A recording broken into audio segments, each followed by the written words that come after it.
à tous, cette semaine Tour d'Honneur s'installe dans les Yvelines à Gambais, chez Cédric et Eugénie Angot au haras de Lasca. Et on va tout de suite aller rejoindre Eugénie Angot pour qu'elle nous parle d'Old-Chaptam, son étalon prometteur. Ça y est, j'ai rejoint Eugénie dans ses écuries. Bonjour Eugénie. Bonjour. Alors, évidemment, on va commencer par parler d'Old-Chaptam, l'étalon avec lequel vous revenez au plus haut niveau. Qu'est-ce que vous pouvez me dire de lui comme ça? J'ai l'impression que c'est votre petit crack. C'est ça, vous l'avez bien défini, c'est le petit crack. Donc je pense que c'est un super cheval, je pense que c'est un cheval qui a tout. Voilà, alors après, évidemment, si je veux le comparer par rapport aux chevaux que j'ai montés, il aurait le mélange de Sigal et d'Illostra, je crois qu'il a les derniers moyens. Je crois qu'il a le dernier respect, il a la dernière bravoure et en plus c'est un cheval qui n'est pas du tout stressé, pas du tout bileux, qui n'a peur de rien. Donc il rentre en piste, même sur les plus belles pistes du monde, comme chez lui. Donc non, c'est un cheval qui va aller dans le grand sport, qui va vraiment nous faire plaisir, ça c'est sûr. Comment est-ce qu'un cavalier de haut niveau prépare un cheval comme ça pour l'amener au plus haut niveau sans brûler les étapes? Ça se passe comment? C'est de les mettre en ordre sur petit pendant un bon moment. Et je trouve que quand ils sont en ordre sur petit, on passe vite sur beaucoup plus gros. Petit, c'est-à-dire combien? Il a sauté 1m25-30 pendant presque toute l'année de 7 ans. Il a commencé à se révéler un peu à la finale des 7 ans. Les gens ont commencé à le regarder en disant quand même, il saute ce cheval, il est pas mal, il est... voilà. Et vraiment 8 ans, j'ai essayé de consolider ça. Je me suis mis un peu des menottes au poignet en disant je vais faire des grands prix, mais pas trop. Quelques-uns et puis aussi pour avoir des infos. C'est-à-dire qu'il y a un moment, quand on se sent un peu prêt, il faut se confronter à un niveau au-dessus en se disant ok, j'ai loupé ça, donc il me manque ça, et voilà. Parce que c'est un peu dans l'échec qu'on avance quand même, c'est un peu dans le... Et puis après quand ça marche, c'est la récompense. Est-ce que vous, quand vous êtes dessus, vous vous dites maintenant c'est facile, grâce à tout ça? Exact, c'est exactement ça. Et c'est vraiment ça que je recherche. C'est-à-dire pour moi, aborder le haut niveau, être compétitif et savoir être là et répéter les choses, il faut aller vers ça. C'est-à-dire que tant que le parcours est difficile, je ne me vois pas sauter haut parce qu'il va falloir exploiter la machine et c'est pas mon truc, c'est pas mon... Et là, ouais, ça commence à être facile, donc ça vient. Ça sent bon. Et alors, on vous a évidemment connu avec Sigal du Tailly, avec Illostra d'Arc. Derrière, il n'y avait plus ces chevaux-là. Comment est-ce que vous avez vécu ça? Ma maman était très malade, j'ai perdu ma maman un peu à ce moment-là. Donc j'étais un peu crevée, c'est-à-dire que je l'ai accompagnée dans sa maladie. Enfin, ça faisait beaucoup de choses. Voilà, et j'étais vraiment très fatiguée. Alors il y a eu un moment, ça a été très positif dans le sens où je prenais plus l'avion le mercredi et rentrais le lundi, j'étais chez moi beaucoup plus souvent. Donc j'ai complètement changé pendant quelques temps, j'ai beaucoup plus profité de mes enfants, beaucoup plus profité de ma vie, de notre vie, d'être plus cool. Alors oui, ça a des côtés, c'est sûr qu'il y a certains concours, faut se motiver pour y aller, quoi. On est tous pareils quand on prépare des chevaux. Donc bon an, mal an, sincèrement, ça en valait la peine et j'ai eu des super moments et j'ai pu récupérer un peu, me reposer. Voilà, je me suis ressourcée complètement différemment et c'est là où je pense que la vie à côté, une vie normale, une famille, c'est quand même un truc vraiment important parce que sans ça, j'imagine que ça doit être très difficile. Que moi, oui, il y avait quelques concours pas très rigolos, mais enfin... Globalement, ça a été quand même plutôt pas mal. Bon, et on vous retrouve en forme et ça nous fait en tout cas très plaisir. Voilà. Alors, on va parler évidemment de vos autres chevaux et de ces installations ici à Gambais dans un instant. Mais d'abord, direction Estoril pour une nouvelle étape du Global Champions Tour. Alors, est-ce que Rolf Goran Bengtsson a fait la passe de 3? La réponse, c'est en images.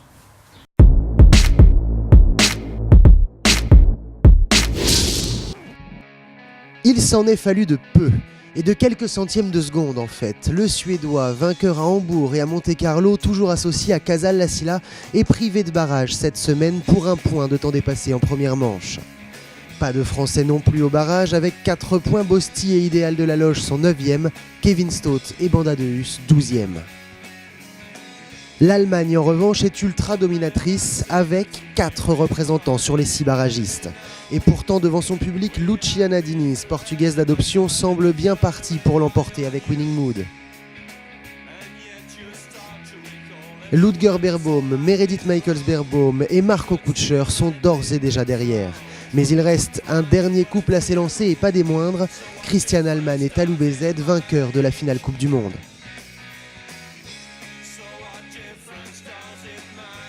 Encore une fois, ils montrent ici qu'ils sont très en forme, ils serrent les virages et sur la ligne d'arrivée, plus de 2 secondes les séparent de la portugaise.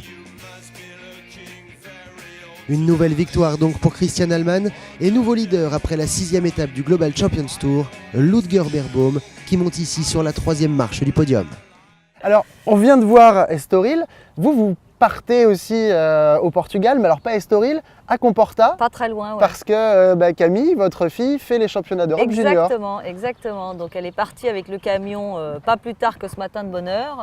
Voilà, notre groom et notre camion sont partis chercher Camille, et puis on emmène une autre paire de chevaux. Enfin voilà, il y a grosse expédition, les enfants sont dans le camion, les chevaux sont dans le camion. Bon, il n'y a plus que nous dans l'avion à partir et c'est bon.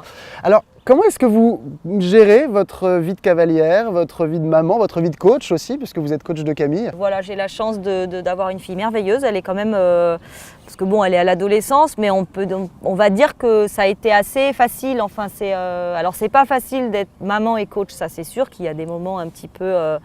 Mais ce qui est génial, c'est qu'immédiatement Cédric prend le relais dans ces cas-là, et elle adore bosser avec Cédric, et donc c'est super. Il vient aussi à Comporta, parce que je vais être quand même très très stressée. C'est vrai, vous êtes une maman stress? Ah grave. Ah oui? Ah terrible. On dirait pas comme ça.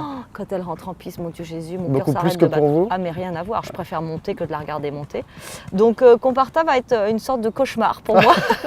Eugénie, on va revenir un petit peu sur ces installations ici, parce qu'elles sont très belles, vous êtes très bien placés, vous avez pas mal de chance quand même d'avoir trouvé un endroit comme celui-là. Beaucoup de chance. Le principal, le lourd était là. Il y avait les box, il y avait une carrière, il y avait un manège, il y avait après, on a amélioré, aménagé tout autour, etc. Donc c'est sûr qu'on a l'espace, le cadre de vie, la qualité de vie, la maison, le jardin, on a une chance inouïe d'être tombé sur un truc comme ça, à 45 km de Paris, on est à 3 minutes de la N12. Non, c'est super, vraiment super. Bon, les championnats d'Europe, c'était certainement un petit peu trop tôt cette année avec Old Chap, mais que les Jeux Olympiques, vous y pensiez un petit peu. Alors nous, on se souvient évidemment des Jeux Olympiques d'Athènes. Vous êtes une cavalière olympique? C'est ça, c'est-à-dire que je suis exclusivement réservée aux Jeux Olympiques. C'est Je suis bonne à rien d'autre, mais c'est pas mal. Non, je crois qu'Old Chap, il a vraiment ça dans le... Voilà. Les championnats d'Europe, c'est un peu, on va pas être prêt. Et puis ça fait 2 ans que moi je suis sortie du circuit. J'ai besoin de m'y remettre, j'ai besoin d'y retrouver ma place et de me sentir à l'aise. Donc je pense être capable peut-être de pourquoi pas, si tout va bien et tout ça, de retourner faire une Olympiade. J'aimerais bien déjà faire quelques Coupes du Monde cet hiver et puis après on verra. Et voilà, et je pense que c'est un cheval qui ensuite fera certainement les championnats d'Europe suivants, les Jeux équestres mondiaux. Donc voilà, on va l'emmener. Il en a en tout cas. Ouais, ça nous permettrait peut-être même de faire 2 Olympiades, parce qu'il arriverait à une à 10, une à 14, donc ce serait pas mal quoi. Allez, ça y est, on commence à rêver, c'est parti. Hein. Bon, merci beaucoup Eugénie en tout cas de nous avoir accueillis ici dans vos écuries. Avec plaisir. À très bientôt sur les terrains de concours. Tout à fait. Et ça tombe très bien qu'on parle des Jeux Olympiques de Londres, puisque la semaine prochaine on sera à Londres pour les tests olympiques. Mais avant, je vous emmène au Touquet, puisque c'est une des bases avancées pour les Jeux Olympiques de Londres. Des équipes pourront aller s'entraîner là-bas. Découverte tout de suite de ce parc équestre du Touquet Paris-Plage.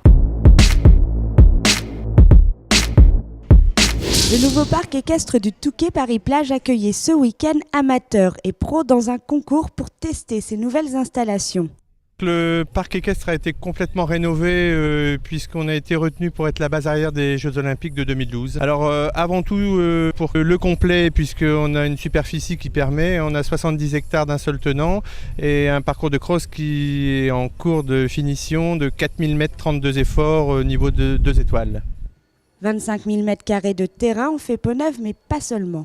82 box qui ont été complètement faits à neuf, 3,50 m par 3,50 m, salle de douche, enfin tout le confort pour le cheval et le cavalier.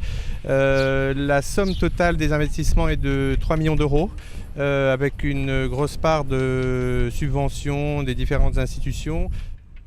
Le tout face à la mer, un projet réfléchi pour le long terme par toute l'équipe du parc équestre du Touquet Paris-Plage. Alors on a été partie prenante de tout ce projet, on a fait partie de toutes les réunions de ce projet de manière à le rendre le plus pratique pour que nous derrière, tous les équitants déjà du Touquet puissent en profiter au quotidien et ensuite tous les compétiteurs pour réinscrire le Touquet au plus haut niveau. Le Touquet au plus haut niveau, une époque dont se souvient le champion olympique Pierre Durand qui y préparait toutes ses grandes échéances avec Japlou. Quand je venais ici au Touquet, c'était venir trouver un air très vivifiant, donc où l'on peut continuer à entraîner les chevaux normalement, à les oxygéner, à leur offrir un petit peu des phases de récupération qui sont très toniques et surtout beaucoup de compétitions internationales, du circuit international se déroulaient plutôt dans le nord de l'Europe à cette époque de l'année. Et de sorte que voilà, pour toutes ces raisons, le Touquet s'est avéré pendant longtemps l'endroit idéal. Le Touquet se prépare désormais à accueillir les équipes étrangères et compte bien se faire une place dans le calendrier international. Et direction Jardy maintenant pour un rendez-vous compétitif et surtout festif, les championnats de France amateurs par équipe.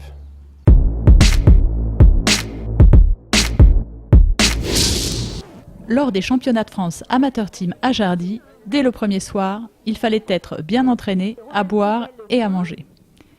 Comme souvent, le complet a attiré de nombreuses équipes du Sud, à l'image de Rodez-Combel ou des Écuries du Soleil. Au total, 180 cavaliers étaient engagés, 9 équipes en amateur 2 Grand Prix, 21 en amateur 2 et 7 en amateur 3.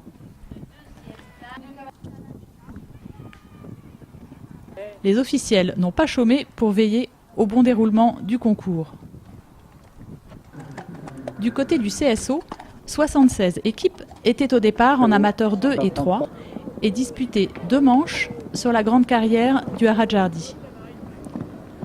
Sur l'ensemble du championnat, 15 régions étaient représentées, mais la fréquentation était un peu inférieure à celle de l'année dernière. L'Orangerie et sa terrasse ont été prises d'assaut par les supporters et les cavaliers, tandis que les bénévoles s'affairaient sur la piste. En dressage, 16 équipes au total étaient en départ sur les séries Amateur 2 et Amateur 3, avec en point d'orgue dimanche les RLM qui ont attiré un nombre public.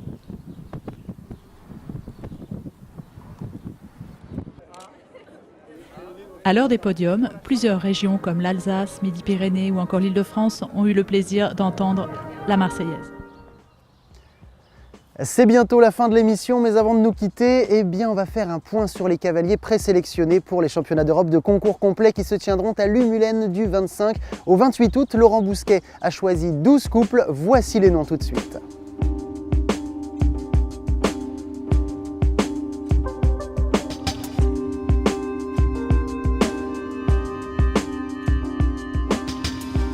Et enfin, beaucoup de rendez-vous cette semaine avec d'abord les championnats d'Europe de saut d'obstacles pour les children, les juniors et les jeunes cavaliers. Ça se passe à Comporta, au Portugal.